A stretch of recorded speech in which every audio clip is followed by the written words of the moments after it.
வணக்கம். இன்றைக்கி என்ன சமையல்னு பார்க்கலாம் வாங்க. இன்றைக்கி வந்து நான் புளிக்குழம்பு வச்சு புளி சாதம் செய்தேங்க. சூப்பராக அருமையாக வந்திருக்கு. இதை பாருங்க, ஜம்மு புளிக்குழம்பு வச்சுருக்கேன். புளிக்குழம்பு வச்சுட்டு சாதம் வடித்து தூயமல்லி அரிசி தான் வடித்து சாதம் செய்திருக்கிறோம். ரொம்ப அருமையாக வந்திருக்கு.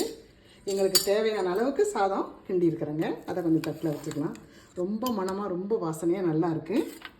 அந்த புளி சாதம் கொஞ்சம் தட்டில் வச்சுக்கலாம். அடுத்து வெள்ளை சாதங்க. எது இருந்தாலும் கொஞ்சம் ரசம் போட்டு சாதம் சாப்பிட்டா தான் சாப்பிட்ட மாதிரி இருக்கும். வெள்ளை சாதம் கொஞ்சம் வச்சுக்கலாம். அடுத்து அதுக்கு மிளகு ரசம் சூப்பராக வச்சுருக்கேன் பாருங்கள். மிளகு ரசம் சூடாக இருக்குது, நல்லா கொதிக்க கொதிக்க. அது கொஞ்சம் 2 கரண்டி சேர்த்துக்கலாம்.